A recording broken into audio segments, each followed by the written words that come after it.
And welcome to the post-game show tonight. Big night in the city of Charlotte, to say the least. Electric night. The new marketing label for the Hornets came out tonight. Bobcats playing fourth game in 5 days. Played a tough, exciting game, but when it was all said and done, could not make the big shot, or had 3 opportunities from 1 foot in the last 10 seconds to win the game. Couldn't get it done. Yeah, definitely a tough, disappointing loss tonight, and where the energy was so amazing in this arena with, like you said, the announcement of the new logo for the Hornets, to see that come out. This team has played so well this week. They were going for their 4th win in a row, and they're still playing well. Like you said, Coach, they put up a good effort here. A little tired. This is a Jazz team that we can go ahead and say they should have beat. So another disappointing loss here at home. But overall, when you look at the week and you look at this new logo coming out, the way this organization's going, the direction they're going in, it's a lot of things to be happy for. The team's playing better. They're in a hunt for a playoff spot. You got the Hornets coming back, so not much more you can ask for. A great week for the Bobcats all around. Let's throw another monkey wrench in. We found out as of today the Bobcats now have lost both their draft picks from 2 years ago, that they lost Jeffrey Taylor today for the year with a ruptured Achilles tendon, though. So you got to give Coach Clifford credit in that he has to keep revamping this lineup, trying to juggle around his substitutions and all, and still puts a competitive product on the floor. Yeah, the team's definitely banged up right now. Like you said, MKG out with a fracture in his hand. Hopefully he'll be back within a couple of weeks, because they definitely need him back to have that small forward presence on the floor. But you lose Taylor for the season. He was kind of emerging as a really good player, so that's a tough loss, especially like you said, you lose your first 2 guys at one position in the NBA like that. And think about it, the small forward spot is where a lot of the stars in the NBA play, so that's a tough position to lose. But Coach Clifford's done a great job. He's got this team after the loss tonight 13-15, right around that 4 or 5 spot in the East, which isn't really good right now. And then you got to think about it, they also had to adjust when Al wasn't in there, so Al Jefferson. So they've done a good job of adjusting and done a good job of matching the rotations and playing the matchups, and so you got to give Coach Clifford a ton of credit for what he's done so far this year. And again, being a former coach and former player, people don't realize how tough, 4 games in 5 days is when you consider 2 of them were on the road. Yeah. 2 of them were at home. Well, they get the day off tomorrow and then got to turn around and play a 5th game in 7 days. Yeah, they'll get to sit around, probably watch pro football on TV like that, though, but that's still a tough stretch. And in the NBA, people do not understand how physical and the wear and tear, not only of playing the games, but you put the travel on top of that, being in Toronto and the other places they were, that puts a strain on your body. So you got to think about it, Coach. When they won that first game of this trip, where it was at home against Sacramento, then they fly that night to Toronto. They go out of the country to Canada. They go and play an overtime game there where it was a back-to-back, so they were already tired in that game. Kemba hits a game winner. Then they have to go to Detroit and play where they're down 20 last night and have to fight, use their energy and fight all the way back to win that game, and then come right back home here tonight and play the game. You're right, Coach. I don't think people really know what it brings on these players' bodies, the toughness that it takes to come out here on back-to-back nights like this. When they're getting banged up, Al Jefferson, tweaks his ankle again tonight. There's so much wear and tear on their body. Like you said, they'll use tomorrow as a day off, come in and get some treatments, but they got to get right back at it Monday. There's no time off. So this is definitely, a tough stretch for the Bobcats, but to go 3-1 in this week is very impressive. Like Coach Clifford said, when they came into last week, they're 10-14, things were not going well. You go 3-1 in a week, and that definitely kind of gets things turned around and gets your confidence right back where it needs to be. And you got to stop and think, too, they were coming off back-to-back games, disappointing losses when they had both Indiana and the Lakers beat before they went on that stretch. Well, tonight, in looking, Kemba put up 20 points tonight. Jefferson had 19, 11 rebounds, a double-double. You had Henderson with 12, which was subpar for him, and Sessions with 13, but not a whole lot of scoring, and there was no 50% off on pizza tonight. Yeah, they didn't get to that 90-point mark, but again, like you said, Coach, they had their chances down the stretch. They were down 1. Kemba gets a drive to the basket. He misses. Al Jefferson misses 2 or 3 tips that he said after the game. There's no excuses there. He's got to make that shot. So that they missed that, and then they can't get a 3-pointer to tie the game at the end. So it comes to a disappointing loss. But really, what this night was about, Coach, is as much as we're talking about basketball, it was about bringing the Hornets back, and this building was electric. Huge at halftime again when we had some of the old timers and all. And I was talking to my daughter today. It was kind of interesting. I was telling her what we were doing tonight with Muggsy Bogues coming back and Dale Curry, and you got Kelly Tripucka back here along with Rex Chapman and all. And Muggsy used to be one of her favorites. And she said, "Are there still any guys like Muggsy in the league?" And I said, "No, Katie. I think probably Kobe Bryant with 18 years in the league may be one of the few exceptions." But she said, "Well, what are those guys doing?" I said, "They're coaching now." Yeah. So a lot of these are broadcasting like Dale Curry does right here, though. But it was was great to see some of the faces of the franchise when they were Hornets here tonight. Well, they definitely did. The organization did a great job with this entire night. They promoted it well. They gave out T-shirts when you came in. They gave. And we both got one. Yeah, they did. They gave out glow sticks. They gave out signs just to get the crowd energetic. Michael Jordan comes out, like you said, with those former players at halftime. They show a nice tribute video to what the old days look like and talking about bringing the Hornets back home. And the crowd just exploded when they showed the new logo. And me personally, Coach, I know I'll get your thoughts on it, but I think they did a great job with the whole night and with the new logo. I think the new logo looks great. They've made it more current. They've made it more, kind of an angry look, but still appeals to the fans.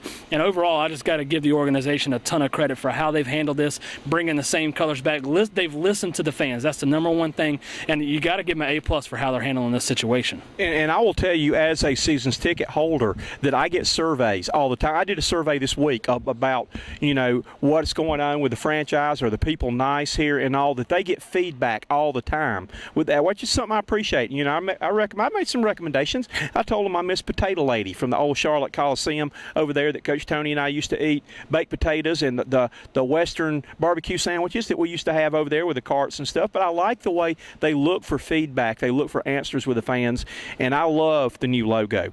I actually like the new logo better than the old one.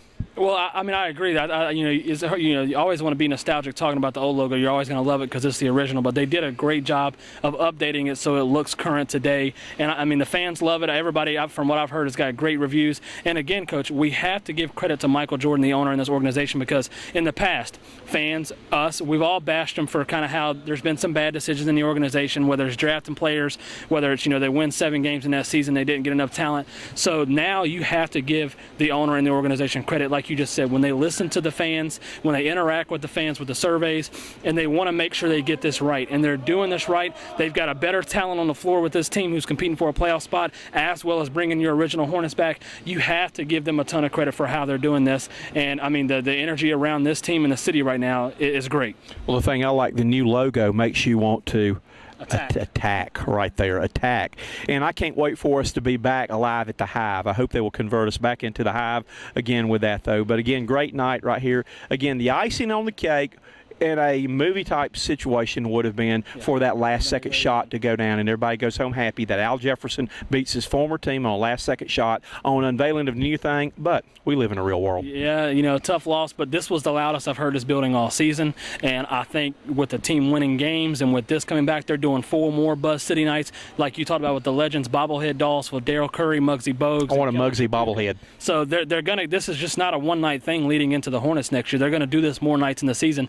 And I really think, of course the fans are very excited about next year with the Hornets coming back. I really think it starts this year. You need to continue to come out to these games and support this team, because this team that's on the floor now, these players, these coaches, that's who's going to be your Hornets next year. So don't just wait till next year to say get behind the bandwagon, get on there and start supporting them. Come out now. Like Coach said, the organization's very friendly. It's a great atmosphere here. They have fun with you. They give you an entertaining product. So come out and support them now. Don't wait till next year, because they've got it going in the right direction. As coming from a guy who's born and raised in Charlotte, Coach, watching that video, it really hit me hard, and I'm so ecstatic for that to be back in Charlotte to bring the Hornets back home. And I will mention on January the 18th, the new marketing items go on sale with the new colors and all. I can't wait to see what the new uniform's going to look like with that. I know we got the colors, we got the logo. That will be the next thing, because you know me, being a former coach, I love to design uniforms. I can't wait to see what they're going to come up with the uniform. Yeah, it's going to be great. Like you said, with all this Hornets excitement surrounding the team, you got to love that. And hey, again, like I said, I'm excited about this team, Coach. Even though they lost tonight to go 3-1 this week,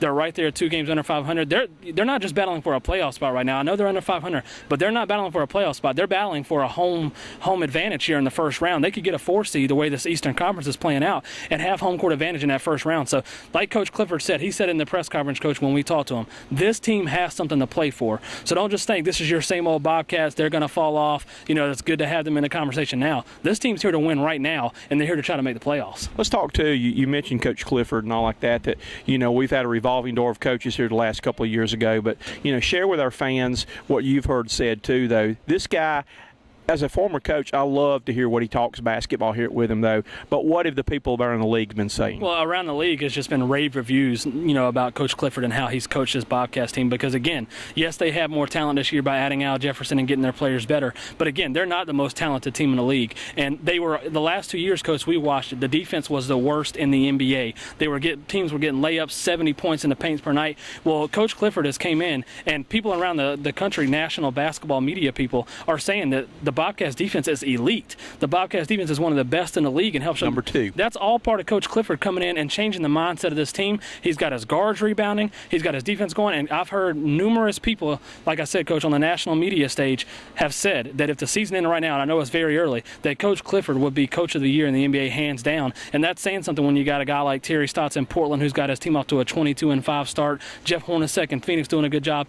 But people know when Coach Clifford comes in and you get a team who's been the worst in the league for not just 1 year, 2 straight years on defense, and you have them playing like they are right now as a team, playing hard, playing defense, what a great coaching job by him. And again, we can't say enough about him. It's kind of crazy when you look at this city in Charlotte, Coach. We've got 2 coaches doing everything right now. Ron Rivera got it turned around over there, and Coach Clifford's got it turned around over here. So 2 young coaches who's getting their first head coaching experience, even though Ron's got a little more. It's great to see, and like I said, you got to give all the praise in the world to Coach Clifford. And I'll even throw in there, too, he's doing something right with defense when even Ben Gordon is trying to buy in and play some defense. Absolutely. So, I mean, he had a couple of key steals in a win last week, deflections, steals, though. So he's actually trying to play defense. Everybody's trying to play defense. And that's why we're having so many close games going down the wire, because offense – can shoot you in a game, but defense will keep you in a game. And you know what, though? It's good to have those close games. People are going, well, we didn't come in and blow out the Jazz, who are not a good team tonight. But again, in the NBA, every team is talented regardless of what their record is. So what you want to try to do is get that game to where you're in it in the last 5 minutes and you have a chance to win. And then that's when you have to go out there and execute. They didn't get it done tonight. But if you have, like you just said, Coach, all these close games where you have a game going down a stretch very close in the last 5 minutes, you give yourself a chance to win every night. And that's all you can ask for. And again, not putting down, we need to give a little bit of credit to the Jazz tonight, to Utah, because you got to stop and look right here. Trey Burke, outstanding night. 20 points tonight. You're looking at there, Gordon Hayward had 12 points, Derek Favors 14. Richard Jefferson would be the veteran on the team with 13 points, though, but they've got a lot of good young talent on there. Yeah, and like you said, it's not just the Bobcats that want to play those close games, it's every team. The Jazz, who have only had 7 wins, they want to just have a close game at the end on the road here to have a chance. And they got that close game, and they executed the plays. You do got to give them credit. And like I said, that's all an NBA team can ask for, is to give themselves a chance at the end. And whoever goes out there and executes is going to get the win. And, hey, the Bobcats have been in close games in 4 games this week, and they won 3 of them. You can't ask for a better week than that. Well, want to encourage you, get your shopping done and come out Monday night. Sit back and enjoy. Come out Monday night. Again, last game before Christmas, Milwaukee comes to town. But I guarantee you, if you come out to Time Warner Arena, you will get buzzed. Yeah, and a lot of people, home from school on vacation, out of town, coming here visiting the family, or a lot of people off work starting next week, even though, Christmas is not till Wednesday. So come out and support this team. Like you said, bring your family, bring your friends, whoever you have in town, bring them out. Let them enjoy the experience. This team's playing well, and like I said, I enjoy being here, and this team has me excited this year, Coach. Well, good to have you back. Dustin, people say, where's Dustin been? Well, Dustin has been on the DL with sickness for the last 3 weeks, but good to have you back in the swing with us. I appreciate it. Sorry I missed all this time, but I'm glad to be back and talking basketball, talking sports with our fans, and hope we can continue to bring them great coverage. We'll be with you on Monday night. He's Dustin. I'm Coach Dick Cox. We'll see you on Monday. Good night, everybody.